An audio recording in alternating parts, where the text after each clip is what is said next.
अस्सलाम वालेकुम, कैसे हैं आप लोग। उम्मीद करती हूँ खैरियत से होंगे। तो आज हम बना रहे हैं चने की दाल का हलवा, जो बहुत ही मज़ेदार और बहुत ही खस्ता बनने वाला है।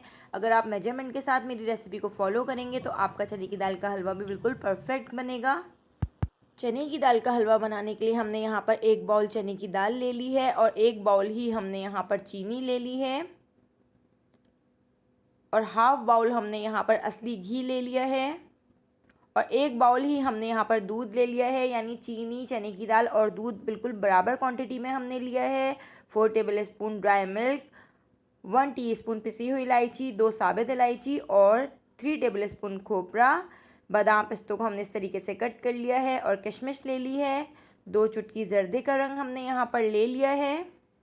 चने की दाल को धोकर हमने 7 से 8 घंटे पहले भिगो दिया था। तो देखिए हमारी चने की दाल कितनी अच्छे तरीके से सॉफ्ट हो चुकी है और कितनी फूल चुकी है।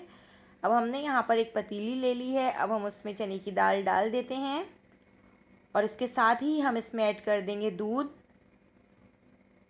और दूध के साथ हम इसमें ऐड कर देंगे 2 साबित इलायची। अब हम इसको थोड़ा मिक्स कर लेते हैं और फ्लेम पर रख देते हैं और उबाल आने तक हम इसको पका लेते हैं। तो देखिए कितने अच्छे तरीके से उबाल आ चुका है। हम इसको कवर करके आधे घंटे के लिए छोड़ देते हैं ताकि ये सॉफ्ट हो जाए। तो देखिए हमारी चने की दाल अच्छे तरीके से सॉफ्ट हो चुकी है।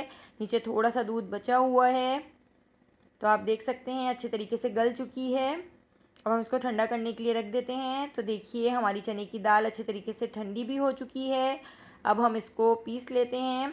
तो हमने यहाँ पर ले लिया है चॉपर और चॉपर में हम थोड़ा थोड़ा दूध डालेंगे। यानी मैंने इसमें 5 टेबल स्पून दूध डाला था और दूध डालने के बाद हम इसको पीस लेते हैं। तो देखिए हमें इस तरीके से दरदरी दाल पीसनी है। तो अब हमने यहाँ पर घी ले लिया है हाफ़ कप और घी हमने पतीली में थोड़ा गर्म कर लिया था। हमने चने की दाल इसमें डाल दी है और इसको बहुत अच्छे तरीके से भून लेते हैं। बिल्कुल मीडियम टू लो फ्लेम पर हमें इसको भूनना है। हमें इसको इतना भूनना है कि इसका कलर चेंज हो जाए। तो देखिए अब मैं इसमें चीनी भी ऐड कर रही हूँ। चीनी अपना पानी छोड़ेगी और ये दाल थोड़ी सी पतली हो जाएगी, लेकिन फिर बाद में सेट हो जाएगी।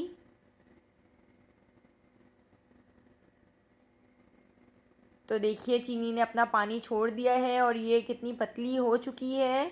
लेकिन अभी हम इसको मीडियम टू लो फ्लेम पर इतना भूनेंगे कि इसका कलर चेंज हो जाए। बहुत अच्छा प्यारा सा कलर आने तक हम इसको भूनते रहेंगे। अब मैं इसमें 2 चुटकी जर्दे का रंग भी डाल देती हूँ ताकि इसका कलर बहुत प्यारा सा आ जाए। वैसे तो भूनने से इसका कलर अच्छा हो जाएगा, लेकिन थोड़ा सा जर्दे का रंग भी डालने से और प्यारा सा कलर आ जाता है। तो अब हम इसमें ऐड कर देते हैं ड्राई मिल्क और इसको मिक्स कर देते हैं अच्छे तरीके से। और अब इसको हम इतना भूनेंगे कि इसका कलर चेंज हो जाए। तो देखिए कितने अच्छे तरीके से हमारा जो हलवा है वो भुन रहा है। अब हमने इसमें ऐड कर दिया है खोपरा, बादाम, पिस्ते, किशमिश, इलायची पाउडर। ये चारों चीज़ें ऐड करने के बाद भी हम इसको थोड़ा सा भूनेंगे।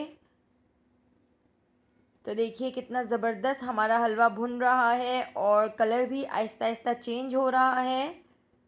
तो आप देख सकते हैं कितना मज़ेदार चने की दाल के हलवे का कलर आ चुका है और कितना खस्ता हमारा हलवा बनके तैयार हुआ है। अब हम इसको निकाल लेते हैं एक ट्रे के अंदर, जिसमें हम हलवा अच्छे तरीके से जमा सकें। तो ये देखिए इस तरह की हमने यहाँ पर ट्रे ले ली है और इसके अंदर हम इस तरीके से हलवे को डाल देते हैं और इसको चमचे की मदद से दबा दबा के हम जमा लेते हैं। और इसके ऊपर अब हम डाल देते हैं बादाम, पिस्ते, खोपरा। अब हम इसको चमचे की मदद से थोड़ा सा प्रेस कर लेते हैं ताकि बादाम, पिस्ते और खोपरा चने की दाल के ऊपर अच्छे तरीके से चिपक जाए। और अब हम इसके ऊपर लगा देते हैं चांदी का वर्क। चांदी के वर्क को भी थोड़ा सा प्रेस करके चिपका देते हैं और इसको ठंडा कर लेते हैं। तो देखिए ठंडा करने के बाद हम इसकी कटिंग करते हैं। तो पहले सीधी सीधी इसकी कटिंग करेंगे और इसके बाद हम इसकी क्रॉस में कटिंग करेंगे और इसको नमक पारे की शेप का काट लेते हैं। तो देखिए यहाँ पर हमारा चने की दाल का हलवा तैयार हो चुका है। अगर आप मेरी रेसिपी को फॉलो करेंगे तो आपका चने की दाल का हलवा भी मज़ेदार और बिल्कुल परफेक्ट बनेगा। अगर आपको मेरी रेसिपी पसंद आई हो तो लाइक कीजिए, मेरे चैनल को सब्सक्राइब कर दीजिए। आने वाली वीडियो तक अल्लाह हाफ़िज़।